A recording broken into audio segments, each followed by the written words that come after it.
Guatemala alcanzó los 3.760 casos de COVID-19. Tan solo hoy se registraron 336. Analizamos una propuesta difícil, un confinamiento total durante 2 semanas. ¿Llegará a ser necesario? La respuesta en instantes. El Ejército de Guatemala informó que han aumentado los casos de COVID-19 entre sus filas.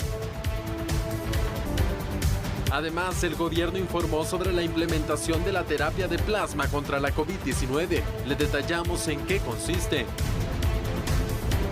Expertos señalan que el número de acosadores en Internet ha aumentado. Piden a los padres informarse y aconsejar a sus hijos.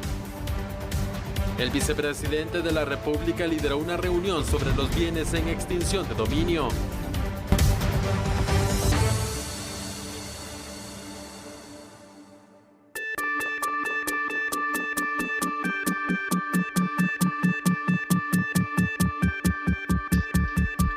Buenas noches, ¿cómo están? Hoy es lunes, es 25 de mayo, completamente en vivo aquí por TN23. Este es su programa de análisis a la medida. Y ahora paso a saludar a mi compañera Sandy Monroy. Buenas noches, Sandy, ¿cómo estás? Hola, Julio, muy buenas noches. Es un gusto compartir contigo e iniciar así la semana informándoles a ustedes. Vamos a iniciar con este tema de análisis. Ayer incluso surgía la posibilidad de, Julio, derivado de los casos que han ido incrementándose. 15 días, país cerrado totalmente. ¿Cómo ves tú esta situación? A ver, solo escucharlo suena dramático, pero es que dramático suena también cuando vemos que llevamos 2 días, Andy, 2 días de más de 300 personas contagiadas de COVID-19. Pero pongamos primero datos en pantalla para que junto con ustedes en casa podamos hacer un análisis más serio si usted gusta. Y es que la Organización Mundial de la Salud, Sandy, ha delineado las metas globales que los países deben tomar ante la pandemia actual del COVID-19. Primero, habla de movilizar a todos los sectores y a todas las comunidades para garantizar que se apropien y participen en la respuesta y prevención de casos. Tendremos que ver si efectivamente en Guatemala estamos tan apropiados en ese sentido. Controlar los casos esporádicos y evitar la transmisión comunitaria al encontrar y aislar rápidamente los casos, dándoles atención y rastreando sus contactos. Creo que el gobierno ha tratado de hacer esto. Suprimir la transmisión comunitaria a través de medidas de prevención y control, el distanciamiento físico que tanto se ha hablado y las restricciones. Oye, esto lo dice la OMS. Restricción a viajes nacionales e internacionales no esenciales. Creo que también lo ha hecho el gobierno, para ser muy honestos. Reducir la mortalidad proporcionando atención clínica adecuada, garantizando servicios a la comunidad y protegiendo a los trabajadores de salud y poblaciones vulnerables. Ahí habrá que analizar este punto. Finalmente, desarrollar vacunas o tratamientos seguros y efectivos que puedan administrarse a escala y que sean accesibles según las necesidades. Algo que por el momento, Sandy, es evidente que no se tiene no solo en Guatemala, sino que en el mundo. Entonces, vemos cómo algunas de las recomendaciones de la OMS las hemos acatado, me refiero en las restricciones del gobierno, pero aún así estamos viendo una gran escalada. ¿Qué está pasando? Mira, algunos hacían incluso el análisis de, bueno, todos estos casos que hemos tenido versus los días que han pasado de la celebración del Día de la Madre. Es correcto. ¿Pudo existir un repunte por esas celebraciones y esas reuniones que se tuvieron por parte de algunas personas? Sí, Sandy, ¿sabes qué es lo que pasó? No es solamente el Día de la Madre, que tú tienes mucha razón, donde muchas personas, como no existía ese toque de queda definitivo para el fin de semana, pues decidieron primero salir. El Día de la Madre este año cayó un domingo, recordemos esa situación, y no solo salir, sino que, como tú bien dices, reunirse. Pero también de alguna forma esto no se limitó al Día de la Madre, probablemente haya tenido alguna extensión días antes o días después con visitas literalmente en bloques familiares, y hoy estamos viendo este tipo de repuntes. Ayer hablaba el presidente Yamatei que a nivel nacional han hecho 31,000 pruebas y ya ves el número de casos que tenemos. ¿Qué pasaría? Solo como una pregunta, Sandy, ¿qué pasaría si lográsemos como país hacer el 1% de pruebas de la población total? Es decir, unas 180,000 pruebas. ¿Cuántos positivos habrían en Guatemala? Me cabe la gran duda. Efectivamente, Julio, y ante esta situación vemos entonces que una de las medidas principales que se ha tomado, pero que no se ha acatado por algunos pobladores, es esto del distanciamiento social. Sí. No realizar este grupo de reuniones, no hacer las visitas, por supuesto. Entonces, al final vemos que gran responsabilidad también recae en esas personas que no acatan las disposiciones. ¿Qué ha pasado? en San Marcos, por ejemplo, qué ha pasado en Huehuetenango, qué ha pasado inclusive en el conflicto que lo teníamos que tocar la semana pasada, que no tiene nada que ver con el COVID-19 en Sololá, entre Ixtahuacán y Nahualá, es decir, se rompe toda esa situación, se dan grandes aglomeraciones de personas y es más, fíjate que algo que me alarmaba preparando este programa, como lo hacemos siempre, Sandy, hay un llamado en redes sociales a una manifestación en contra de esos 15 días que todavía no se han dado, no es un hecho que vayan a ver para este jueves, y uno dice, pero por Dios, si lo que queremos es evitar ese distanciamiento,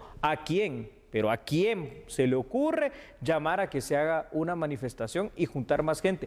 Para que dentro de 2 semanas veamos otro gran repunte de casos de COVID-19. Tenemos que tener una balanza, Sandy. O sea, yo entiendo el tema económico, por supuesto que está afectando, pero es que sin salud no haces absolutamente nada. ¿Y sabes lo único que puede pasar? Tener, por ejemplo, esos 3.500 fallecidos que tuvo Brasil en 2 semanas después de reabrir todo sin medidas de protección, o lo que pasó en Ecuador, que también fue una cuestión lamentable y desastrosa, sin mencionar los casos de Italia, los casos de España, los casos de Francia. Por supuesto, Julio. Entonces, ante esta situación, cabe esa pregunta. ¿Sería oportuno cerrar por 15 días el país, Julio? ¿Podría marcar alguna diferencia o qué pasaría? Te lo puedo responder de una manera, digamos, no con lo que yo piense, porque eso es lo menos importante. Al final, lo importante es lo que usted piensa, pero sí con lo que pasó, por ejemplo, en Italia, ¿verdad? A ver, Italia no hizo caso al aislamiento social, al confinamiento, se lo tomaron en broma, inclusive para el famoso Carnaval de Venecia, cuando ya empezaron a ver las situaciones cómo se venían de duras.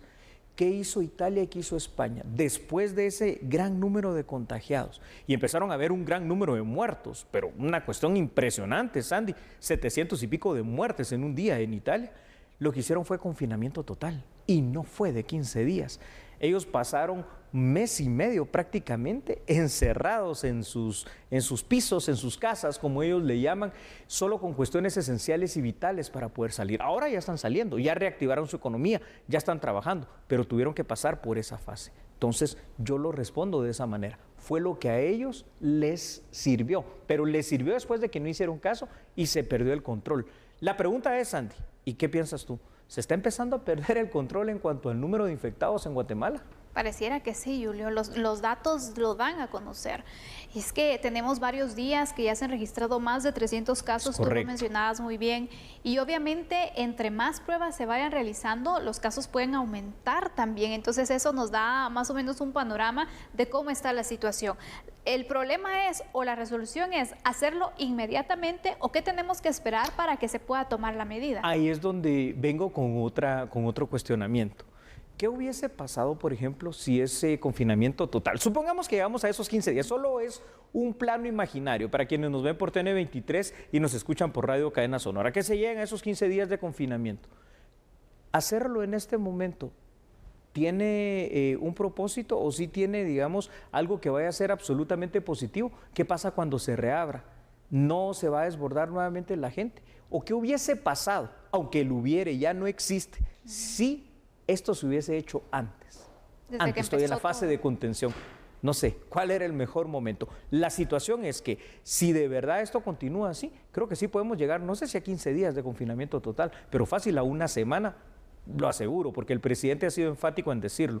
Si hay 2, 3, 4 más días consecutivos de 400 a 500 infectados de COVID-19, va a cerrar el país. Y creo que aunque eso va a ser una medida muy dura, creo que tiene razón, es lo que hay que hacer.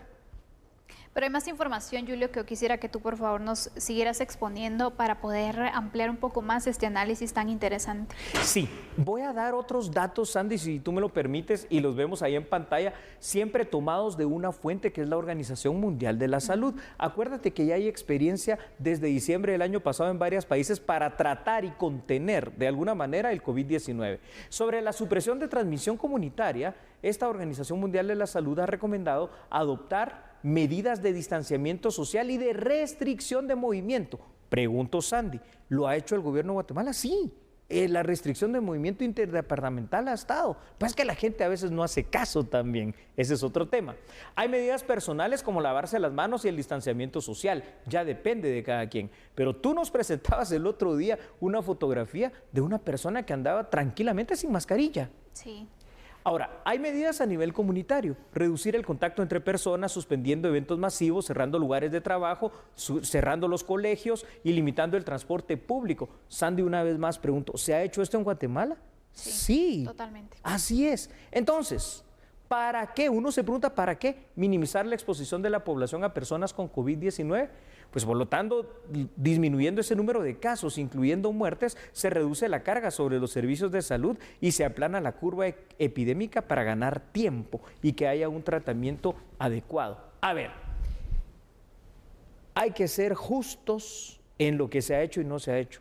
Creo que el gobierno ha tenido la voluntad política de tomar muchas de estas medidas que dictó la OMS en su momento por experiencias duras a nivel internacional.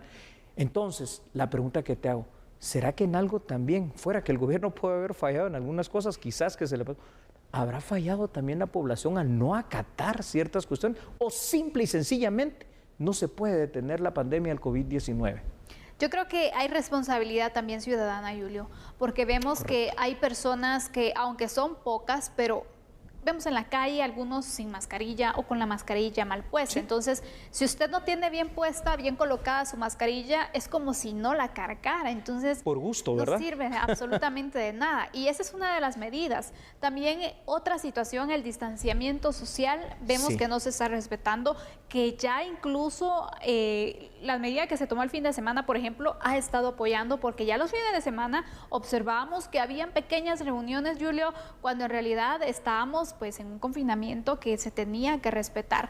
El toque de queda, ¿qué ha pasado? Se mantiene, pero aún así hay personas que no lo respetan y prueba de ello son las capturas de la policía. Bueno, qué buen ejemplo el que das, las capturas de la policía a las personas que sencillamente parece que el toque de queda y las restricciones no sirven o no le hacen caso. Como sea, Sandy, es un panorama que tenemos que analizar, hay que sentarnos todos. Usted puede estar de acuerdo con esta medida si se tomare o puede simplemente no estarlo. Por eso hoy, en esta noche aquí en A la Medida, lo que hacemos con Sandy Monroy es exponerlo, para que entonces ya cada uno de nosotros recapacite si queremos llegar a esa medida o no. Pero si se llega, la restricción va a ser total y no sé por cuánto tiempo. Y entonces también pues las consecuencias las acarreará todo el mundo en el tema inclusive económico, en el tema laboral y en todo plano de la vida normal como la conocemos. Por supuesto, recordemos las responsabilidades de todos y todos tenemos que enfrentar esta situación del COVID-19 con eso, con responsabilidad, ser conscientes y hacer caso a las disposiciones que ya se han dado a conocer por parte del presidente. Vamos a la pausa, Julio, pero se siguen registrando casos de COVID-19. Sí, es terrible. Entonces regresamos con los 322 casos son para este día. Terrible, ¿no? Una cosa inverosímil. No cambie, por favor. Recuerde que nosotros somos A la Medida.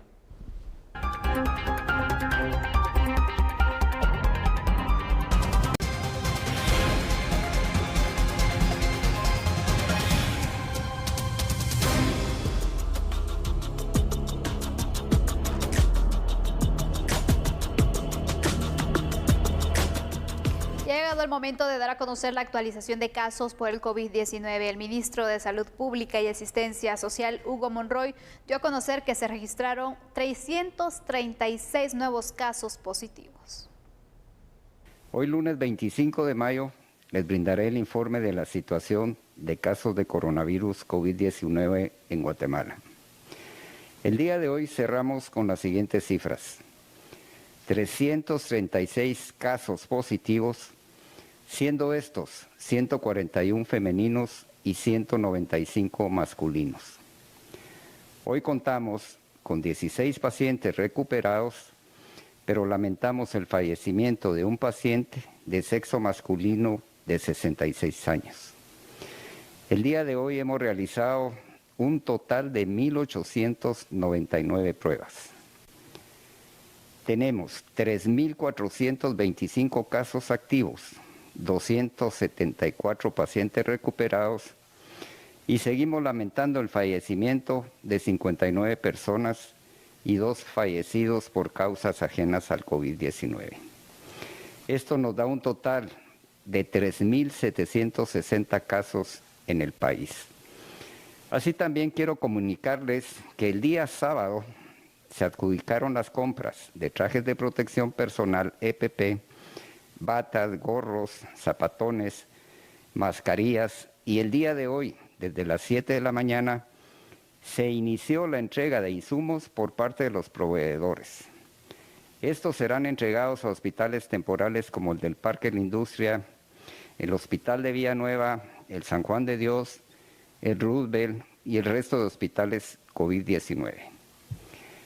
Por favor, recordemos continuar con las medidas preventivas como el uso de la mascarilla, el lavado de manos y el distanciamiento social, así como respetar las disposiciones del señor presidente, porque recordemos que juntos saldremos adelante. Bueno, ahí usted escuchó al doctor Hugo Monroy, ¿no? Al ministro de Salud. Recapitulemos algo. Sábado, domingo y hoy lunes, 3 días con más de 300 casos de contagios de COVID-19. Vea usted estos datos, por favor. 336 casos específicamente, Sandy, el día de hoy, alcanzando un total de 3.760 casos. Ya le voy a hablar de esto. La cifra de fallecidos lamentablemente aumentó. Murió un hombre de 66 años y ahora ya son 59 las personas que han muerto por COVID-19 en Guatemala. Pero también hay más personas recuperadas, un total de 274. Sandy, para iniciar el análisis yo te quiero comentar algo. Cuando salimos la noche del viernes acá de A la Medida, pues yo iba comentando, fíjate, tanto con mi novia como con mi suegra una situación y decía, creo que serán 3 días, lunes quizá o martes, que se llega a las 3.000 personas infectadas. Y no. Al día siguiente, el mismo sábado, con esos 300 y pico de casos, se llegó. Y hoy, si nos damos cuenta, tenemos ya muy cerca la cifra de los 4.000 infectados en Guatemala. Vamos a un nivel demasiado acelerado, Santi. Y con las proyecciones que se tienen también, pronto vamos a llegar a esas cifras, Julio, porque recordemos que todavía estamos en la etapa crítica. Se hablaba incluso que por lo menos hasta mediados de junio podría tenerse esa curva de crecimiento, ¿recuerdas? Sí, las proyecciones que se hacían? Y todo ha ido marcando, Julio, porque era de mediados de mayo donde se iba a tener esa etapa de crecimiento a mediados de junio aproximadamente, y sí se está cumpliendo. Se está dando. Lo único es de que me parece ya en una forma que debería de alarmarnos un poquito a todos, ¿verdad? Porque significa que el COVID-19 está allí. Algo que hay que analizar, Sandy, es que también dentro de los 59 fallecidos, hay gente que no es necesariamente tan grande, gente de 50 años, de 40 años, pero este fin de semana se dio un caso que puedo decirte paradigmático, un joven de 20 años que fallece de COVID-19. Una situación también que nos llama a la reflexión de que no son solo las personas de 60, 70, 80 años quienes fallecen, por supuesto, son vulnerables, pero vulnerables al final de cuentas parece ser que terminamos siendo todos. Definitivamente, todos somos vulnerables si no tomamos en cuenta las medidas de prevención. Que las medidas de prevención hasta cierto punto nos protegen, Julio, pero imagínate, si tú no tomas en cuenta nada, ni siquiera el lavado constante de manos, la desinfección de áreas que son principales dentro de la casa, en el lugar de trabajo, y aparte de ello también no usas la mascarilla correctamente o no la utilizas, entonces al final te vas arriesgando cada vez más también. Es terrible. ¿Sabes, Sandy? Inclusive otra cosa, a mí me gustó algo que tú dijiste y cuando tú lo dijiste, pues se implementó en casa porque al final de cuentas eso se hace también en las empresas y en los lugares que tienen un sistema de control pues bastante bueno para la prevención del COVID-19. Simple y sencillamente que llegues a casa y te desinfectes los zapatos o te los quites. Parece un acto tan simple, pero que no los lleves hacia adentro porque han estado en contacto con muchas situaciones. Y luego pues también el hecho de despojarte inmediatamente de esa ropa que has utilizado en la calle, ¿no? Pero ¿sabes qué es lo que no puedo dejar de pensar en el derecho? Y hago el parangón de lo que tú sabes, de las 5 fuentes del derecho. Una de las más fuertes, tú lo sabes, que es la costumbre. Y parece ser, Sandy, que nos hemos estado acostumbrando a que cada día, bueno, 4 muertos, que 20 muertos, que 60 muertos, que 80, que se rompió la barrera de los 100. ¡Wow! Bueno, ya se rompió, sigamos. 200 muertos. ¡Wow! Se rompió esa barrera de los 200. Sigamos. Ahora se ha roto la barrera de los 300 y en algún momento llegaremos a los 400 y no tenemos que acostumbrarnos a eso. Lo que hay que hacer es cuidarse y prevenir. Por supuesto que nos preocupa esta situación, no porque ya tenemos varios días con más de 300 casos, nos vamos a quedar, bueno, ya son otros 300. No, tenemos que ser conscientes y extremar nuestras medidas a nivel individual y a nivel familiar, Julio. Eso es correcto, Sandy. Ahora, bueno, veámoslo por regiones. Ya es una costumbre también acá en A la Medida que usted pueda saber cómo está en su región, en su departamento. Y ahí en pantalla usted lo va a ver. Vamos con la región número 1, la más afectada de todas. 2.814 casos, un aumento de 1.000. A ver, escuche bien, 1.000 casos con relación al viernes de la semana pasada. Lo que hablábamos es Guatemala, Chimaltenango y Zacatepeques. La región número 2, Quetzaltenango, Totonicapán, Huehuetenango y San Marcos, registra un total de 322 casos. La región número 3, Izabal, Zacapa, Chiquimula, Jalapa y El Progreso, superó ya los 200 casos porque tiene 205 casos reportados. La región número 4, Jutiapa, Santa Rosa, Escuintla, Suchitepeques y Retaluleu, vio un aumento importante porque ha alcanzado los 212 casos en total. Y ahora nuevamente la región número 5, es decir, Alta Verapaz, Baja Verapaz, Petén, Quiché y Sololá, es la que registra el menor número de casos porque tienen 207 casos de COVID-19 confirmados. Como sea, los números empiezan a desbordarse, Sandy. Y por supuesto hay algunos departamentos que son más afectados que otros, Julius, pero sin duda el COVID-19 ha llegado a gran parte del territorio nacional también. Por lo tanto, lo podemos ver muy cerca. Tenemos que, de verdad, no porque, bueno, es que en mi municipio o en mi comunidad todavía no hay ningún caso, puede estar tranquilo. No, en cualquier momento llega y ni siquiera nos damos cuenta. Y ni siquiera nos damos cuenta y a veces llega, como lo hablábamos la semana pasada, de formas impensadas. No porque alguien haya viajado, ahora de hecho ni se puede hacer, por ejemplo, sino porque simple y sencillamente surgen otros fenómenos sociales del tejido social guatemalteco que siguen siendo un hecho. Por ejemplo, en las áreas fronterizas con México, el tema del trasiego de productos, el contrabando me refiero, el trasiego de personas, la trata de personas. Entonces ahí se da ese contacto y recordemos que los Estados Unidos mexicanos pues no han sido un ejemplo necesariamente para contener el COVID-19 y entonces tenemos ese riesgo, entre otros, ¿no? Efectivamente, Julio, ya que hablas entonces de este tema del traslado ilegal de personas, vemos que México pues todavía tiene muy débiles sus protocolos, Estados Unidos también, Julio, es hay que decirlo. Que ni es obligatorio el uso de mascarilla, ni las personas se están quedando en casa realmente, siguen paseando, siguen visitándose, siguen reuniendo y entonces en ese traslado también ilegal con las deportaciones también tenemos el riesgo. Entonces en este momento es de pensarla muy bien si tienen estos planes de viajar. Cuídese, ¿verdad? Es lo que nos queda por decir. Cuídese porque el COVID-19 anda con todo y desatado. Finalizamos este tema y ¿te parece si al regresar volvemos a hablar del COVID-19 solo que de algo que tú nos adelantabas la semana pasada? Una terapia con plasma que me parece algo muy interesante. Muy bien, Julio. Al regresar de la pausa tenemos estos detalles del protocolo que se está trabajando y por supuesto el análisis. No se despegue de la señal de TN23, ya volvemos. Somos A la Medida.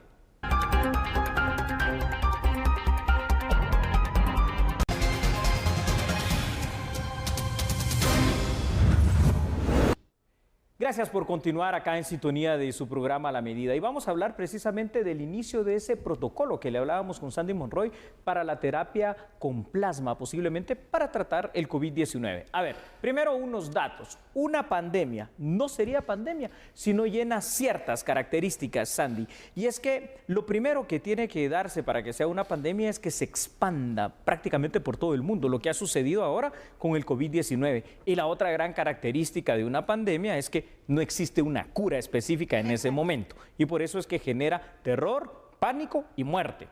Aunque los virus del tipo de coronavirus han coexistido con la humanidad en sus 7 variantes, en sus 7 clases durante mucho tiempo, hay una variante, la denominada SARS-CoV-2, y usted dirá, ¿qué es eso? Bueno, el SARS-CoV-2 es el verdadero nombre que tiene el COVID-19, como se le conoce coloquialmente a la mutación de ese SARS-CoV-2.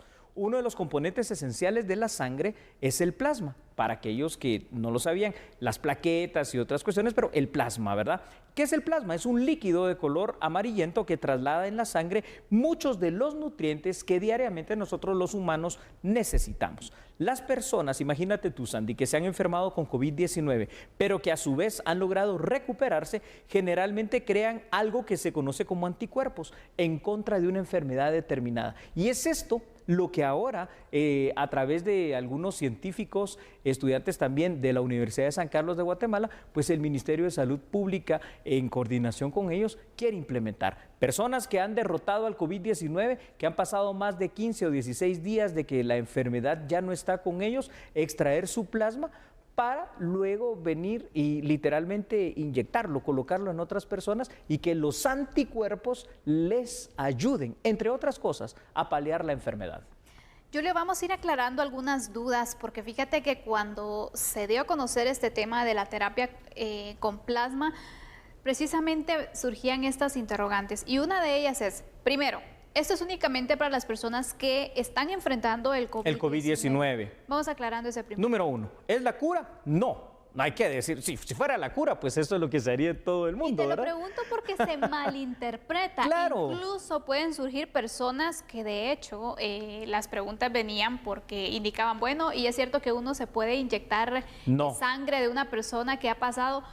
Vamos aclarándonos. Ojo con eso, y aparte de ello, no es que en cualquier lugar lo vayan a hacer, sino que va a existir por eso un protocolo específico. Un protocolo específico, porque aunque no es la cura, repito una vez más, esto no es la cura del COVID-19, sino eso es lo que se haría en todos los países, esa sería la vacuna, pues es una terapia, un protocolo, como dice mi compañera Sandy Monroy, que se está ideando aquí ni siquiera en Guatemala. Fíjense que los científicos de la Universidad de San Carlos tomaron esta idea que tiene ya más de 100 años y que se ha utilizado para otras enfermedades porque ha demostrado que precisamente a través del plasma se puede obtener esa materia, llamémosle así, denominada anticuerpos, que puede servir para curar, tal vez no, pero para ayudar en el proceso de cura, para ayudar en el proceso de regeneración de un organismo que está enfermo, en este caso concretamente del COVID-19. Exactamente, es importante aclarar este punto porque que usted no lo vayan a engañar diciéndole, mire, tengo la vacuna. Cura, la vacuna y tiene que inyectarse la sangre no,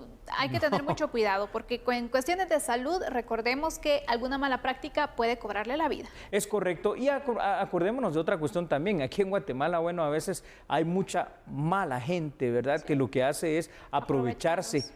Lo han hecho, por ejemplo, con el tema de los recibos de luz para el bono, que es otro tema que no vamos a tocar ahorita. Entonces, ahí está. Mira, ese líquido que vemos en pantalla. Y no olvidemos la jornada, ¿te acuerdas? Una jornada que se iba a hacer médica por una persona que ya estaba diciendo que que tenía la vacuna para inocular.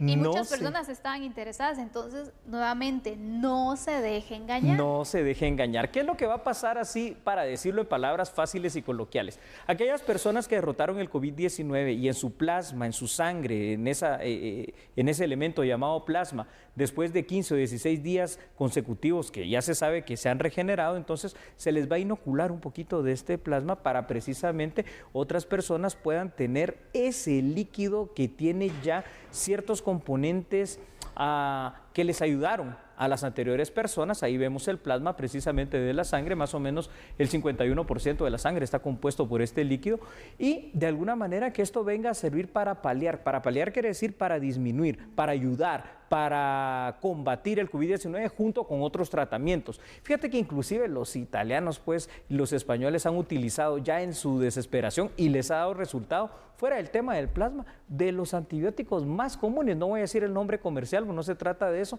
y han ido ideando sistemas. Entonces yo creo que hay que aplaudir a la Universidad de San Carlos que tiene esta situación de querer hacer algo en conjunto como un protocolo, tú lo dijiste, con el gobierno de Guatemala. Efectivamente, y ojalá que otras instituciones educativas y también algunos centros privados que puedan tener la posibilidad de apoyar en este sentido también se sumen y que de esta forma pues todos vayan aportando en su rama, ¿no? Eso es correcto. Ahora, Sandy, Fíjate que siempre hay datos y estos datos son a veces científicos y a veces informativos.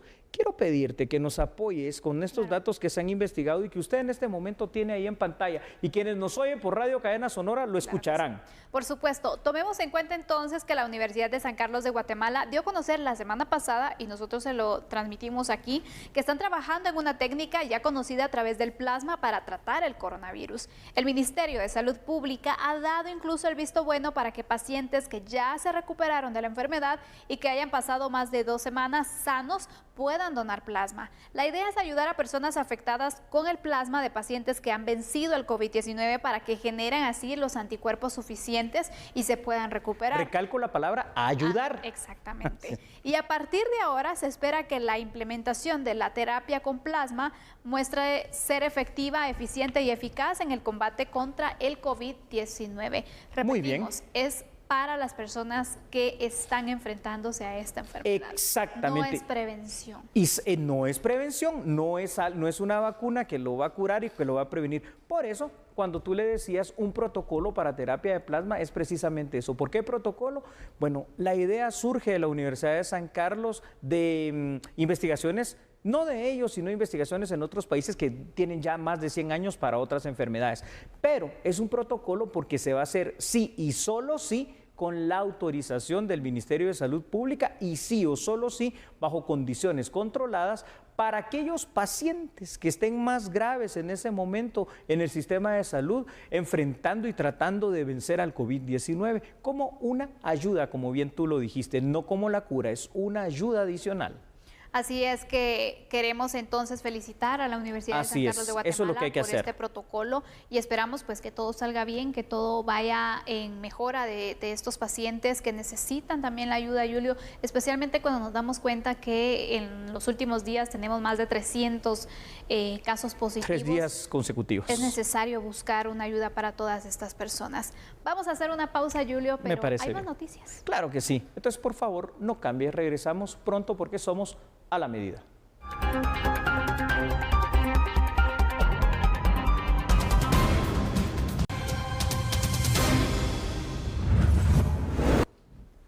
Gracias por seguir acá en sintonía de TN23 y su programa A la Medida. ¿Sabe usted que el Ejército de Guatemala también ha reportado más casos de personas contagiadas dentro de las filas de esta institución castrense, tanto en el área operativa, en el área administrativa e increíblemente también dentro de los jubilados del Ejército? Vea por favor la información.